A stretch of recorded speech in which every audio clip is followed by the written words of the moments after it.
Okay, I've been working on this Mengzhisheng, and I got the new bone nut in it. It's not glued in yet, but it's cut. It's 42 wide on this one. I might be a little bit low on the low E. I'm not sure,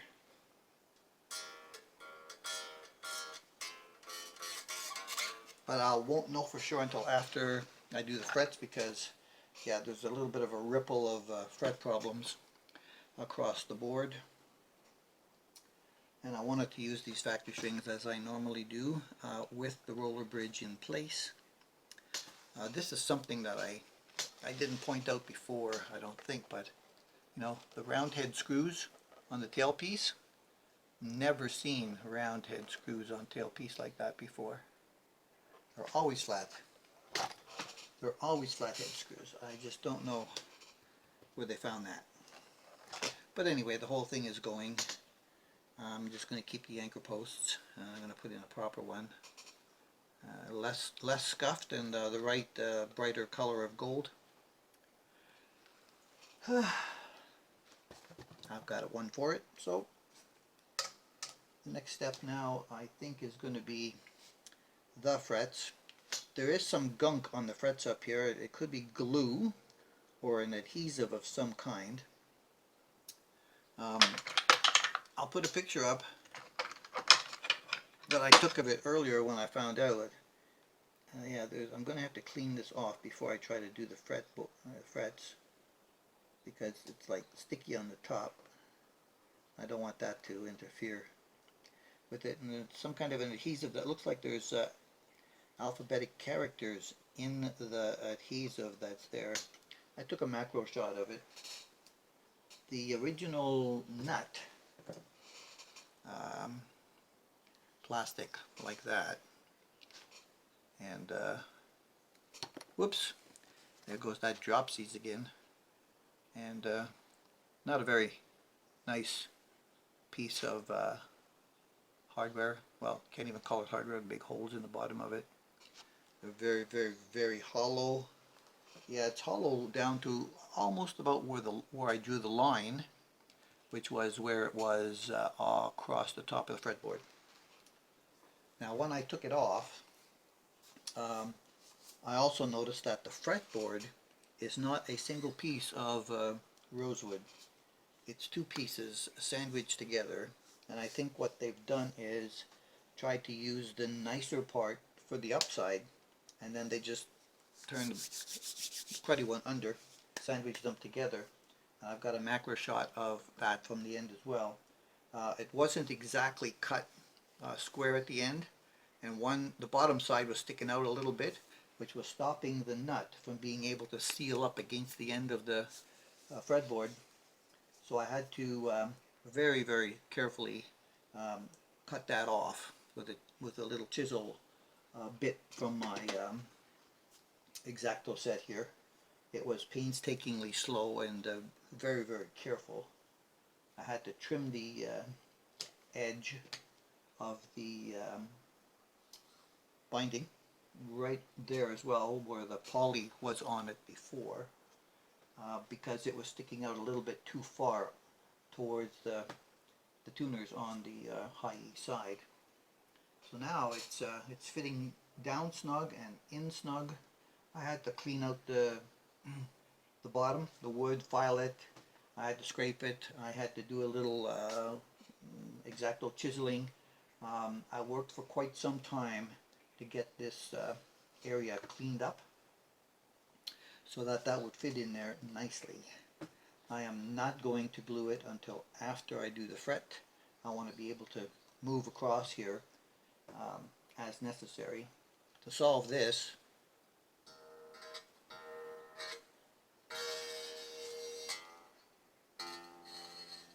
I've got some high frets all along here. These ends are high. This one has not much in the way. There's a little bit of flatness here across the top of these frets where they maybe tried a little bit you do a fret job, but all these ones down here are quite round, like regular. Very, very, very dirty with, I don't know what the hell it is on it, but adhesive. There is adhesive also all down the edge of the white binding here, along with some of the sharp frets. I'm going to get that off with, ouch, ouch, ouch, ouch, ouch. I'm going to get that off with either naphtha or maybe just a 2000 sandpaper and run it across there. If it already doesn't come off after I'm finished with these frets, and I kind of smooth them off at the end as well. So fret job is the next step, and to get this hardware off and see where we go with that. The tuners are on the slow boat. I ordered them from China, Geiger locking tuners this time, something I've never done. They were less expensive to buy Geiger locking tuners from China at $28.50, I think it was, than buying a set of Wilkinsons to replace these fake Grover styles on Amazon at $53 and some cents before the famous taxes here. This original bridge has that little wire thing that goes across those screws. Absolutely horrible. The grooves in these Tune-o-matics are so sharp. You know, they're never filed. Okay, that one's smoother, but these three here are very, very, very sharp. And that would have been the three on the wound strings, which would make it extremely difficult to make it go back and forth between those windings without filing them off and smoothing them in a bit. That's why with the roller you never have that problem. And it doesn't kink the strings. Okay. The next thing you'll see is something along the lines of fretwork. Looky here, I got a coffin in the mailbox. Just yesterday I was saying the Geiger tuners from Mengzhisheng is on the slow boat. And then today I get a message saying they are delivered. Now these coffins, I've gotten a few. I think there's a seam here for the cover.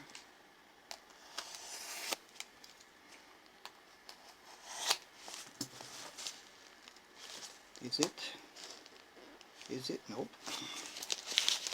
Now let's just see if we can pull that off then.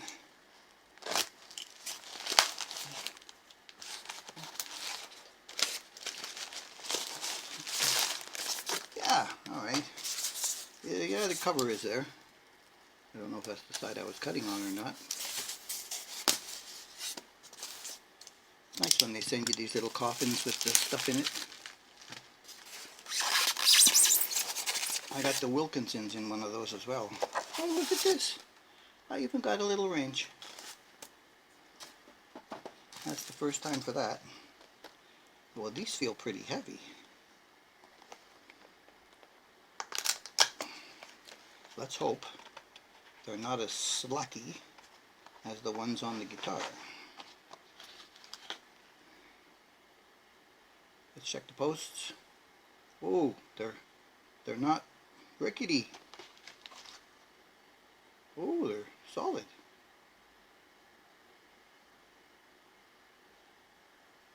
You know, I think that's going to work better. Now these things apparently have a rod that go up through the middle that I saw can come right out. Yeah. And then now you can actually see the gearing inside, which is something you don't often see inside these sealed units. And you can tell Yeah, there's not a lot of looseness and slackness in those ones like there is in some of the other ones, where they say they're like 14 to 1. Well, one of them might be 14 and the other one is probably 0.5, because when you have the post that's flopping around like that, it means that they didn't secure it well to this base, and it's allowed to bobble back and forth against the warm gear. And this means I can also lubricate it. Ha ha ha.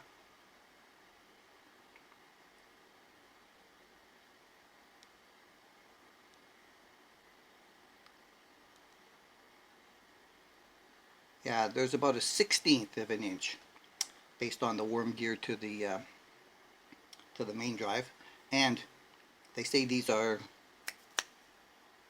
18 or 19 to 1. So this thing goes up through the middle of the post, grabs your string in the hole, and jams it up in there to lock it in place. It's one of the mechanisms that's being used here.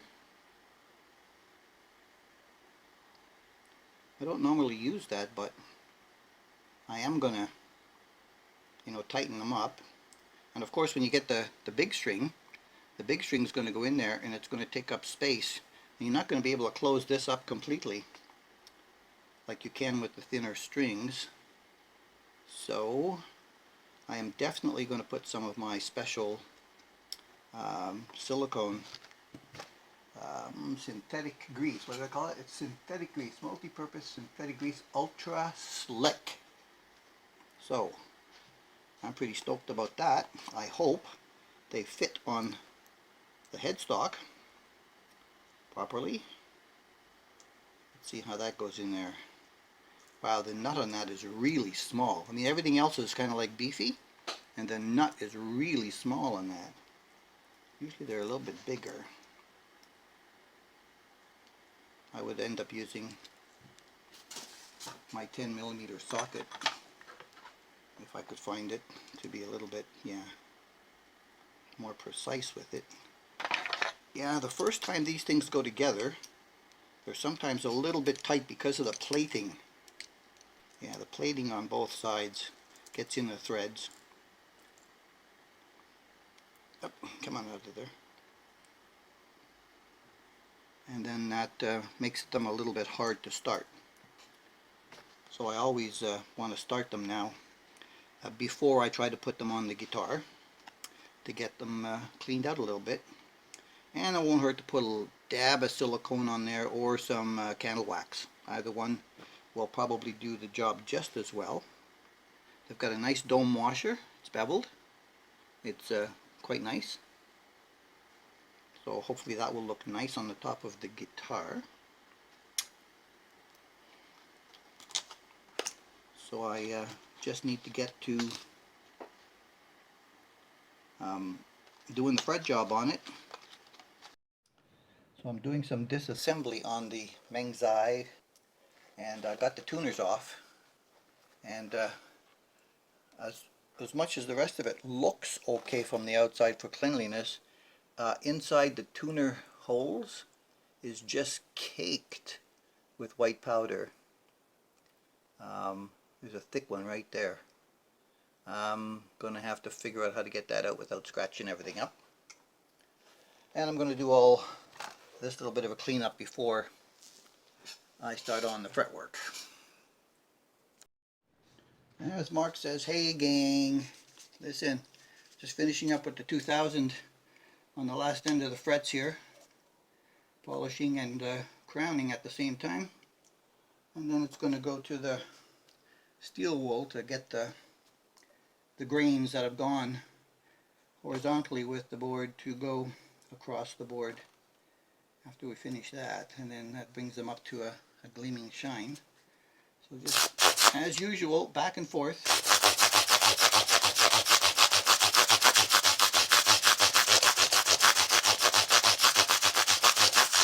This also helps to take some of the edge off of the fret ends as well.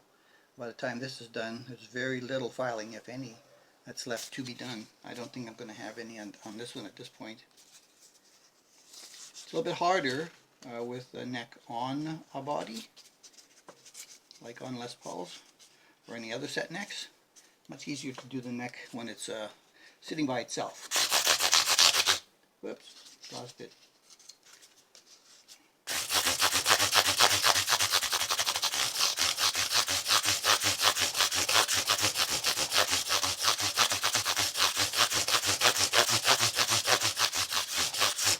So, every one that you use, when you start with a number, this one's 2000, when you start, after you've done the basic leveling, once you start, this is just a piece of rubber mat, squared off, you'll hear the sound being rough, and when that level of sandpaper has reached its maximum ability to remove the rough stuff that it can, the sound changes to smoother and softer, and it does that for every single level of sandpaper that you go up, all the way through the steps until you get to this.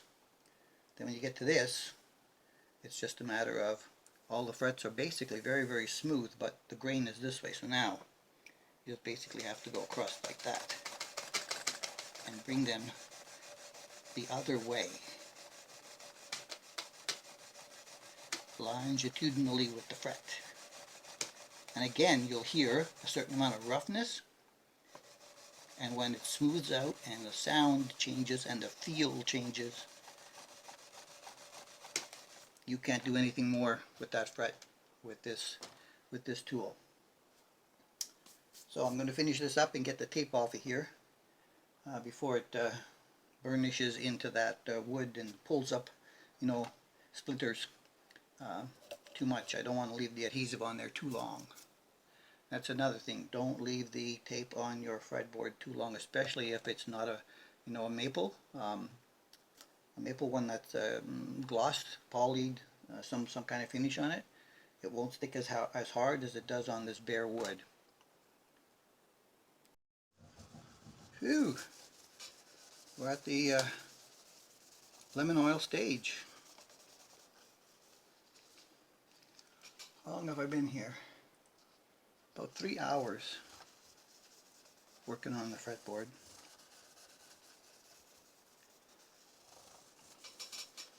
That's 3 hours Mengzhisheng didn't do. But going to be more than it ever was seen to be when it was manufactured. It's going to be a 2-bite custom. We're going to let that absorb, and we should be okay. By the way, when you do this and the nut's off, do not get any on the back end here. You want to be able to get your nut to glue up against the end of your fretboard, bottom and forward, to make sure it's nice and solid in place. And not with crazy glue, just some basic carpenter's wood glue. Works every time. If you need to pop it off, it's just a with a little hammer and a block, and comes right off like nothing. Okay, we're going to wait for that, and we'll be back.